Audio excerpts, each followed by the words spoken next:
by their great dignity and splendor of the angels, you, O God, show how infinitely great you truly are. I'll tell you what this line means in our preface prayer. For by their great dignity and splendor of the angels, you, O God, show how infinitely great you truly are. I'll tell you what this line means by way of a story. There was a grade school boy, let's just call his name Randy, and he figured out right away that his teachers made the seating chart in the classroom both by alphabetical order and alternating boy, girl, boy, girl. It was havoc if you ever put two boys together or even two girls together. Anyway, I loved this seating chart arrangement because I had a crush on the girl that sat behind me. Her last name was Harper, and she had the big three on my list of beauty characteristics. She had glasses, freckles, and a ponytail. I was forever turning around and talking to her, and even though her last name changed mysteriously, going from the 3rd grade into the 4th grade to Jackson, that still put her behind me because Killian was the next girl's last name. Well, that was fine until the 2nd quarter of the 4th grade, when Mr. Kopelski, my first man teacher, suddenly changed the seating chart arrangement. After that 1st quarter, he put the girl in front of me in the seating chart instead of behind me. Well, my grades, they plummeted. I wasn't a great student to begin with, but suddenly I was struggling to pass these classes.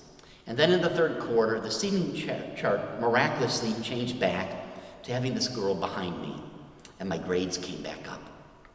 See, Mr. Kopelski had talked to my other 2 teachers before him, Mrs. Olson and Mrs. Hallman, and they informed him that you have to put Randy's girlfriend behind him because Randy's distracted by this girl's beauty, and he won't pay attention to his lessons.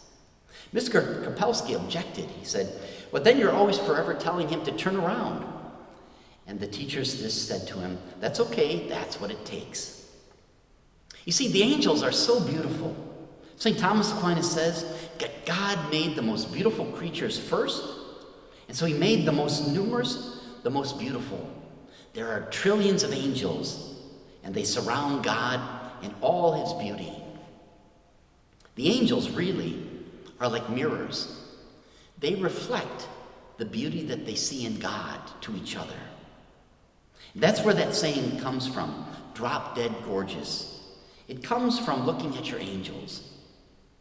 But our preface prayer says, for you show how infinitely great you truly are, God, by giving to the angels such dignity and splendor. You see, God is more beautiful than our angels are. The Creator is even more fantastically beautiful than the things that he has made. Yes, we're celebrating a Novena of Masses to the guardian angels. They are so beautiful and so important to our salvation. But let's never forget that Jesus Christ is even more infinitely beautiful and more infinitely important to our salvation. Let's never forget that Jesus the Lord is our very salvation.